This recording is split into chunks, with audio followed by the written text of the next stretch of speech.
Bien, Sabrina, buenos días, gracias por acompañarnos. Hablábamos de ayer precisamente de autogol en cancha ajena, refiriéndonos a las declaraciones del presidente en Costa Rica a casi un año, 7 meses de las elecciones del 5 de mayo. Adicional a eso, siendo ya él el presidente de la República de Panamá, y la gran interrogante, tu valoración del tema, y lo otro, ¿a qué viene eso en este momento? ¿Cuál o qué se esconde detrás de esa declaración o ese reconocimiento de una amenaza que hizo el señor presidente a el Tribunal Electoral? Bienvenida. Muchas gracias.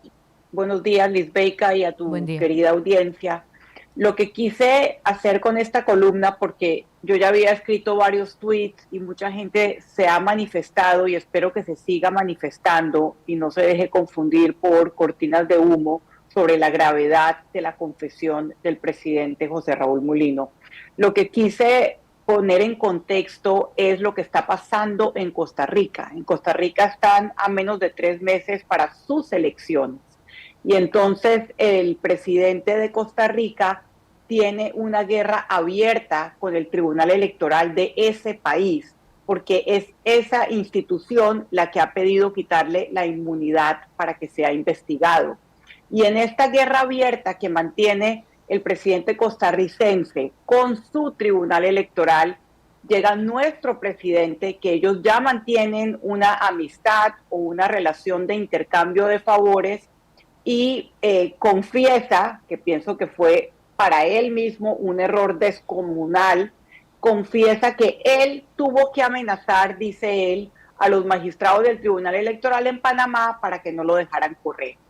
Entonces, básicamente, yo pongo eso en contexto porque esa podría ser una explicación para esa escandalosa confesión que hizo José Raúl Mulino.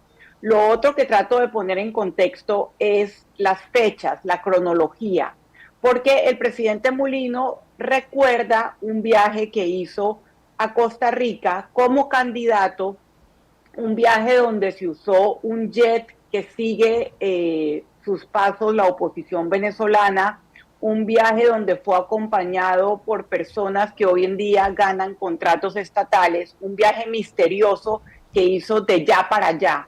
Y en ese viaje misterioso, el presidente de Costa Rica lo recibió como candidato, cosa que en un país con la institucionalidad de Costa Rica llamó mucho la atención y fue muy cuestionado, porque tú no recibes como presidente a un candidato. Esa es una manera de meterte en las elecciones del otro país.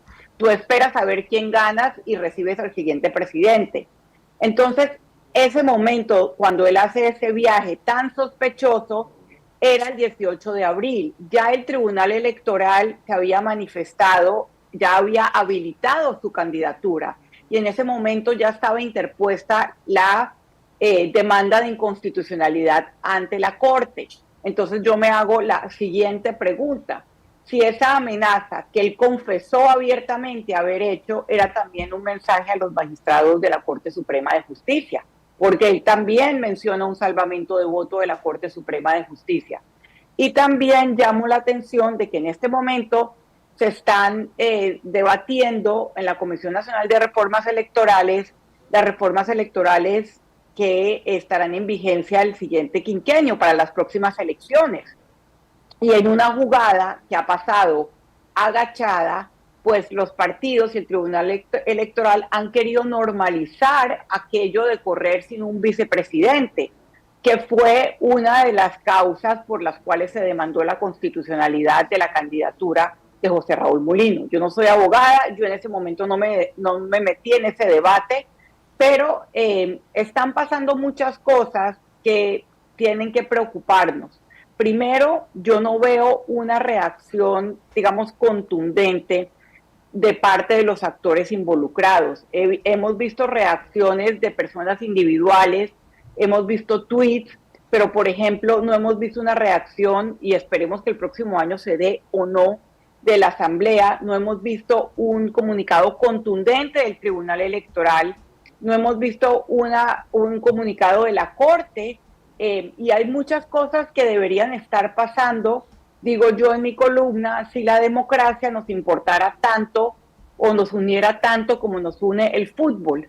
Y hago esa analogía de Panamá, el único clasificado de Centroamérica, y Costa Rica, el mayor fracaso de su historia al no haber clasificado al Mundial. Pero aquí lo importante es que no podemos perder la bola, o sea, no podemos quitar el foco de esa bola.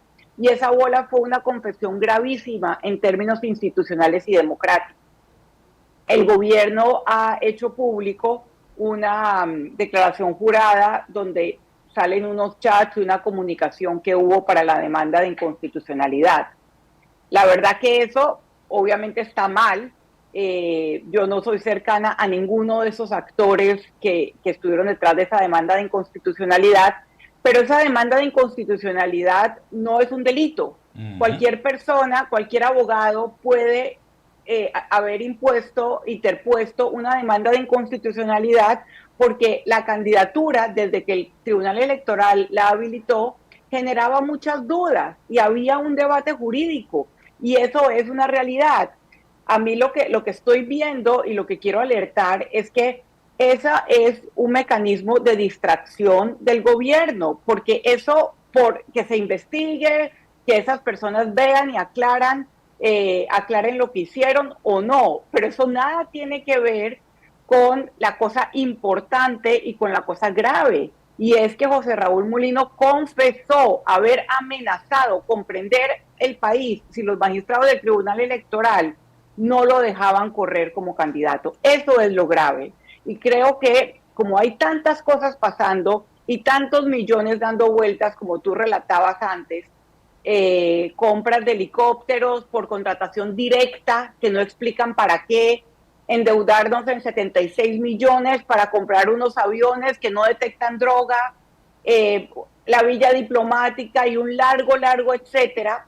Entonces la gente se ve abrumada con tanta información y se le olvida o pierde, digamos, de vista la gravedad de lo que ahí fue confesado, Álvaro. Y yo decía casualmente ayer, en una reflexión que hice en torno a este tema de la demanda de inconstitucionalidad, lo mismo que acabas de decir.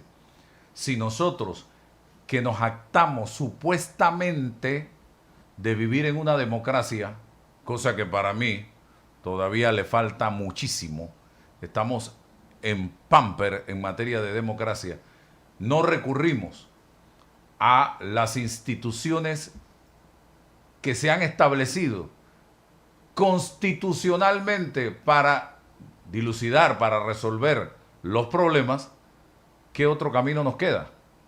Nos quedaría la calle, nos quedaría, como el mismo presidente lo dijo, prender el país, nos quedaría tomarnos la justicia por nuestras manos. ¿Eso es lo que queremos? ¿Irnos a las armas como país? ¿O utilizar, repito, las instituciones que están allí para resolver estos dilemas? Allí está el Tribunal Electoral cuando se trata de temas electorales, y en última instancia la Corte Suprema de Justicia en los casos en que puede intervenir en temas electorales. Entonces, que alguien me explique dónde está el delito. No hay ningún delito, a menos de que en esos chats y en esas comunicaciones haya algún magistrado involucrado. Lo que allí había era una conversación entre una persona que era abogada y está en un buffet donde también está el candidato, donde también estaba el candidato Rómulo Rux, Morgan y Morgan, con una joven abogada y una persona que dirigía o dirige el movimiento Movin y además tiene el medio foco. O sea, eso, uno puede hacer un juicio de valor de eso, de lo que eso representó, y como yo digo, Ninguno de esas personas me representa porque algunos tenían en ese momento demasiados sombreros.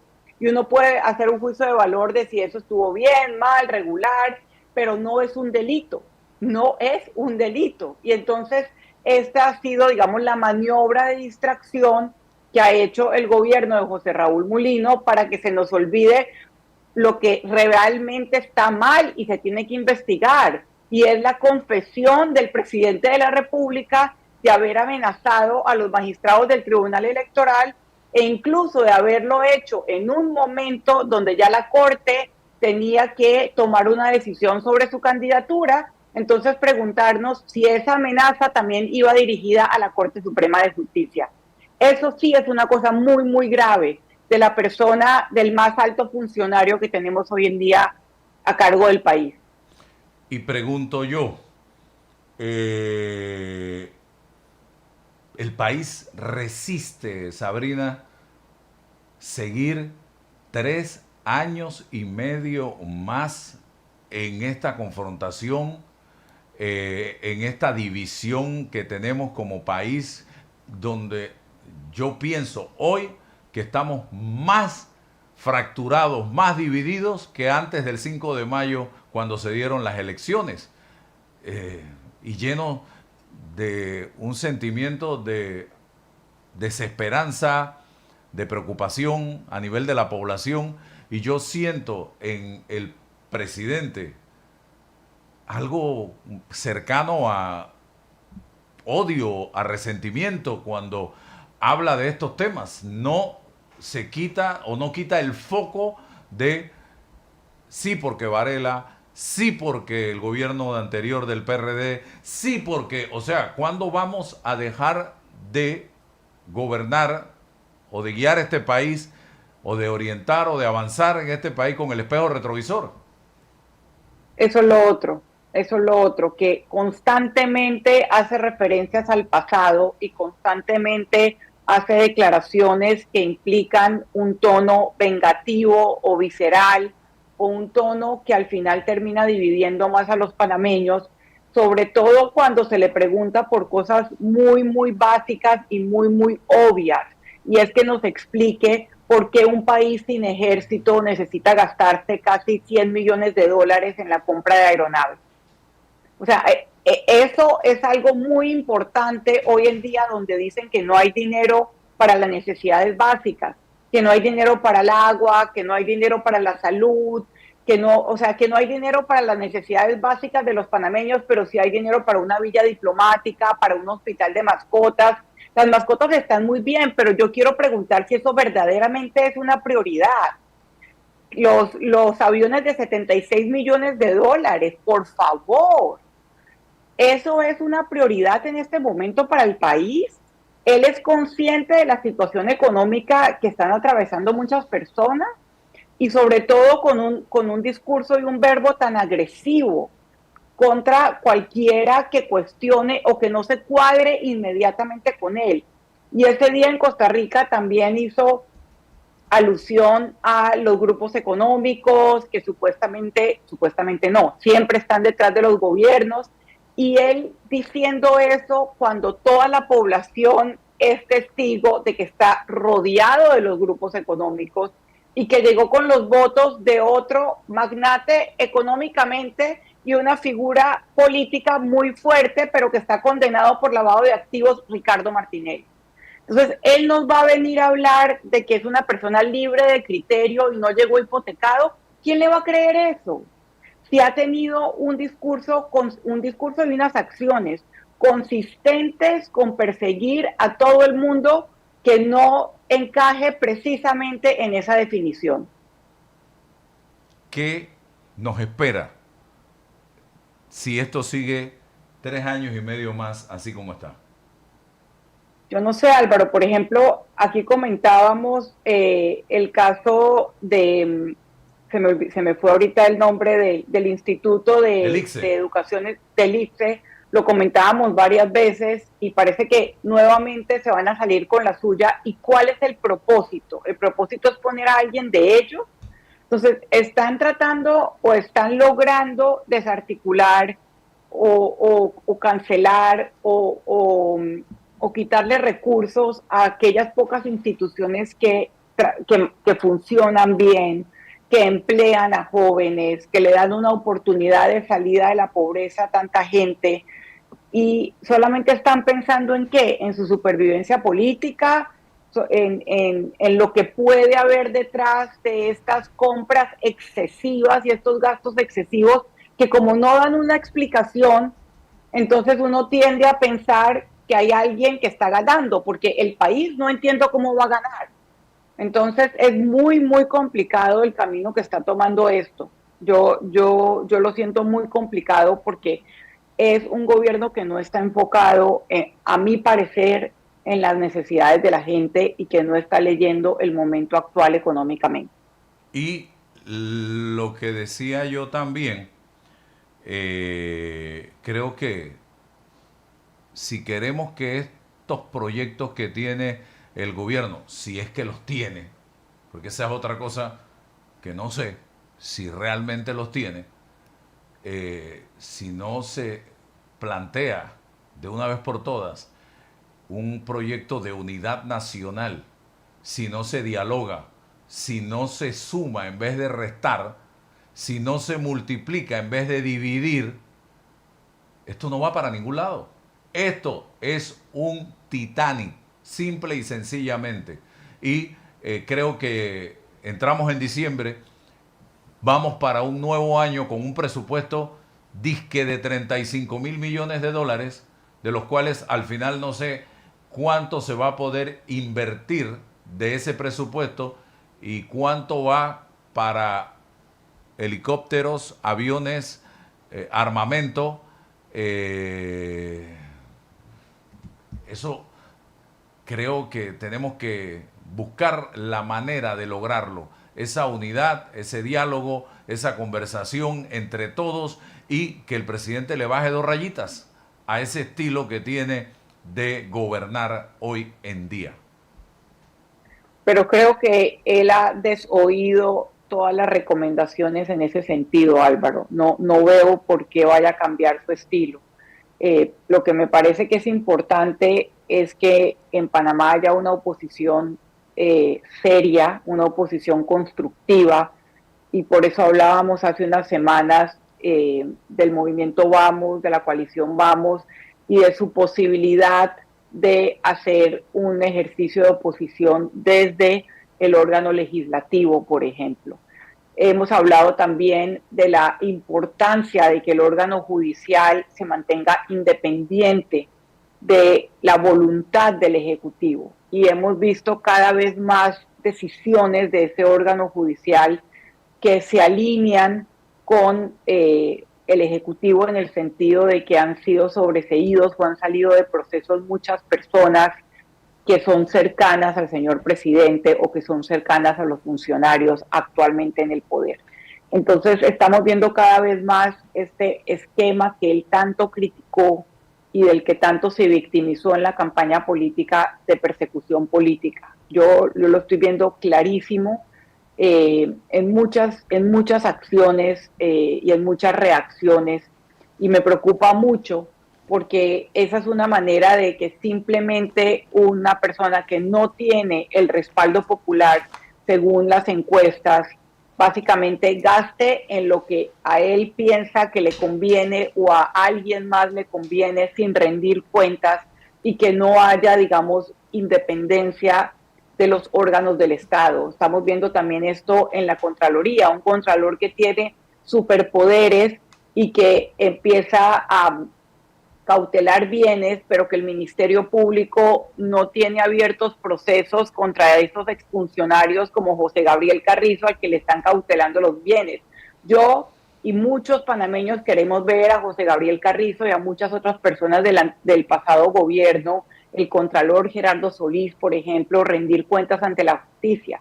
Pero cuando tú no haces un proceso basado en la legalidad, basado en el Estado de Derecho, entonces ¿en qué va a terminar eso?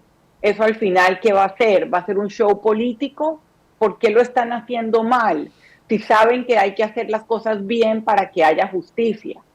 si enarbolaron un discurso de la justicia selectiva y de la persecución política. ¿Por qué están haciendo lo mismo que criticaron si saben cuál es el resultado final de eso? A mí eso también me genera muchísimas sospechas, porque no es que no tengan el conocimiento jurídico para saber qué va a pasar con un proceso que empieza mal.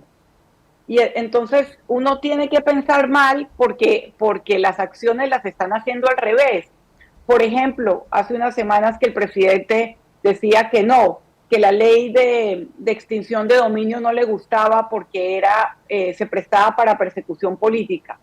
Y el decreto que le permite a la Contraloría secuestrar bienes no. O sea, para todo hay un doble estándar.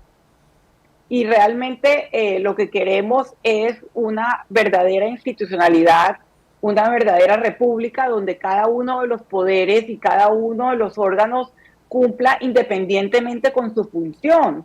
Eso es lo que diferencia una democracia de un reinado. Y él es un presidente, no es un rey.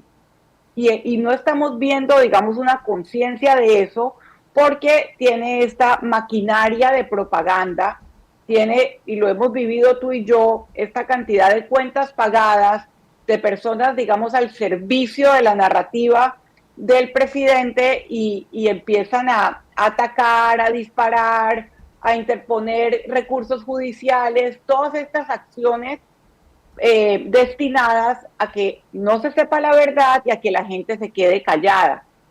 Eso también salió en las encuestas que se hicieron para el Fórum de Periodistas y que tú tuviste aquí a la investigadora, de que en Panamá hay un porcentaje muy alto de personas que tienen miedo a hablar. Eso no es poca cosa. Ok. Otra pregunta es democracia, democracia, democracia. Vamos a recibir el Premio Nobel de la Paz a Noruega, firmamos el Pacto de Chapultepec, hablamos de libertad de expresión, pero todo esto va de la mano de lo que hacen en comunicación de el Estado a través de la Secretaría de Comunicación y los asesores en materia de comunicación hacia con los periodistas y medios que estamos haciendo periodismo. Es la pregunta que te hago en este momento, Sabrina. Definitivamente que no hay un respeto por la libertad de expresión. O sea, no importa cuántos documentos haya firmado, lo que estamos viviendo personas como tú y como yo es bastante claro y a mí se me asemeja muchísimo a lo que vivimos durante el gobierno de Ricardo Martinelli. Además que son las mismas personas que están a cargo de esta supuesta estrategia. Algunos de ellos, por supuesto, como hace mucha gente en Panamá, se va cambiando de gobierno según cambia el color de gobierno, porque para ellos lo importante es estar cerca al poder. El mejor ejemplo de eso es Julio Bermúdez, que pasó de defender a Cortizo y Carrizo a defender a José Raúl Mulino. Y tenemos otras personas que trabajaron con Ricardo Martinelli, con mentes, diría yo, más siniestras, que pagan publicaciones y que generan un ambiente de hostigamiento, además de judicial, digital, para las personas que estamos tratando de hacer periodismo crítico, periodismo independiente en Panamá todavía, que si te das cuenta, y quizá por eso estamos tú y yo, que antes competíamos en dos televisoras los domingos con programas de opinión, estamos tú y yo hablando ahora en esta plataforma. Cada vez hay menos espacios donde se pueda practicar el periodismo independiente, porque cada vez hay más consecuencias para quienes practicamos el periodismo independiente. Esa es la realidad. Sí, y ataques, falsedades, mentiras, inventos de toda naturaleza que no han hablado de nosotros, Sabrina, a través de estas campañas, donde la característica principal es que la suben a cuentas sin rostro, sin nombre, sin apellido. No hay una persona responsable de las cosas y, por lo tanto, salir a presentar una demanda o una querella contra quien lo hace, contra un fantasma, contra un invisible. Sí, estamos viviendo un ambiente muy, muy complicado, que no es solamente de Panamá, en otros países del mundo también se está viviendo y José Raúl Mulino está siguiendo el mismo libreto. Es un ambiente muy complicado para quienes creemos en la labor del periodismo independiente. Pero creo que nuestro deber y nuestro compromiso es seguir a pesar de las consecuencias. Ujú. Tenemos que seguir a Tenemos pesar que seguir. de las consecuencias y evidentemente hacer periodismo no es fácil en este país. Aquellos que creen que es fácil están totalmente equivocados. Y el periodismo verdadero es el periodismo que incomoda. Y yo decía, espero hoy que el presidente de la República no siga echándole más sal a la herida, porque si vamos a usar la conferencia de hoy para seguir en esto de buscar responsables en algo que para mí, y tú lo has dicho también, no es ningún delito, es simple y sencillamente tratar de apagar un fuego con gasolina. Eso es lo que están pretendiendo con esto porque, repito, los que creemos en la democracia, la única opción que tenemos en democracia es recurrir al Ministerio Público, a la Corte, en el caso electoral, al Tribunal Electoral o a dónde tenemos que ir. ¿A Claro, las armas? es apagar con gasolina, pero es también una táctica muy conocida y es básicamente darle la vuelta al escándalo. Como estaban viendo los asesores, los ministros, el propio presidente, no sé si él tenga conciencia de la gravedad de lo que dijo, como estaban viendo que esto había suscitado tal nivel de críticas y que se estaba pidiendo una investigación por lo que dijo y que se está pidiendo que hayan reacciones en defensa de la democracia y de la institucionalidad, entonces esa fue la manera de darle la vuelta a la historia. Pero como uno tiene que saber por eso diferenciar entre lo que es grave y tiene consecuencias y debe tener consecuencias, y lo que uno puede pensar que estuvo mal hecho, pero no es ilegal. De lo que yo he visto, ahí yo no veo un delito y esas personas tendrán que ver cómo rehacen su nombre o cómo explican, sobre todo a las personas que estaban atrás. Pero es una cosa no tiene que ver con la otra. El hecho de que el gobierno haya soltado esa cantidad de intercambios de información no hace menos grave lo que dijo el presidente, no lo hace menos grave, no tiene nada que ver con eso. Lo que él dijo es bastante grave y tiene que tener consecuencias, punto. No pueden taparlo con esto otro. Son dos cosas diferentes y de una dimensión diferente. Así mismo es. Bueno, gracias Sabrina. Una semana que concluye hoy, mañana es 28 de noviembre, el país se va a un fin de semana largo y el presidente creo que está viajando a Noruega. ¿Sabe si estará en ese evento María Corina Machado o su hija, por lo menos? No sé, no he visto información, he visto otras personas que han sido invitadas en la delegación de María Corina Machado. No sé, no tengo confirmación si ella irá, pero es un momento muy, muy crítico para Venezuela y para la región y obviamente para María Corina Machado y para los que ganaron verdaderamente Edmundo González Urrutia, los que son los presidentes, el presidente legítimo de Venezuela, los que ganaron en las urnas, es un momento muy importante. No veo por qué necesitan de acompañantes, menos aún un presidente, cuando se le puede apoyar de tantas otras maneras, sabiendo cosas tan importantes en el país. Esa es mi posición. Excelente que Panamá haya apoyado el esfuerzo que ha hecho la oposición venezolana contra el dictador Nicolás Maduro, pero ese apoyo no tiene que ver con ir a viajar a Europa, es mi opinión. Sí, y habrá que examinar cuántas personas irán en ese viaje, cuánto nos costará ese viaje, a Noruega a esta actividad. Y estoy muy observador de lo que está pasando en Venezuela en este momento. Todavía no hay una definición de lo que pueda pasar. Muchas aerolíneas han suspendido sus viajes a Venezuela. Se están acercando cada día más todo el armamento bélico hacia las costas de Venezuela. El presidente de República Dominicana ha puesto a disposición 2 aeropuertos para los Estados Unidos. En fin, todo parece indicar que algo va a pasar en Venezuela antes que concluya este año por la situación que se está dando en este momento. Ojalá sea una salida negociada y no una salida a través de las armas, Sabrina.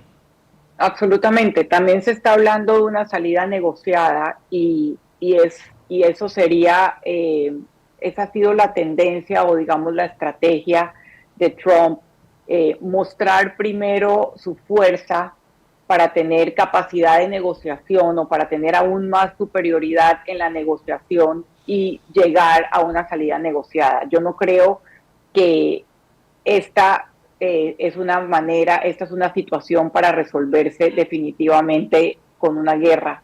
Y tampoco creo que es lo que Estados Unidos está buscando.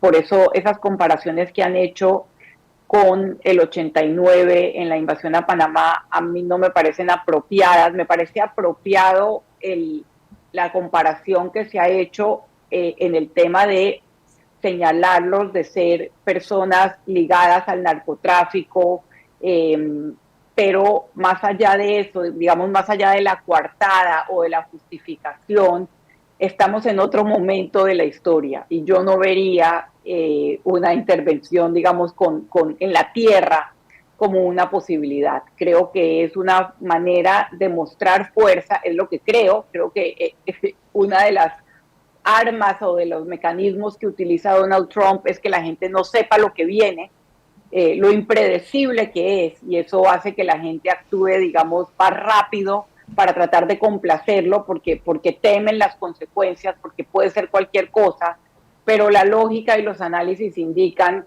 que es una demostración de fuerza con los, digamos, las lanchas a las que le han disparado, que a nadie necesariamente le consta que hayan sido narcotraficantes o no. Es otra forma de mostrar el poderío militar de los Estados Unidos y demostrar su seriedad para ellos, supuestamente acabar con el Cartel de los Soles, que ya es una organización terrorista designada por Estados Unidos, pero pensaría yo que al final lo que se busca es una salida, una negociación para que haya un cambio de régimen en Venezuela. Eso es lo que le he escuchado a la mayoría de analistas. Bueno, gracias Sabrina. Excelente fin Muchísimas de semana. Gracias a ti. Seguimos en Fin contacto. de semana. Bueno,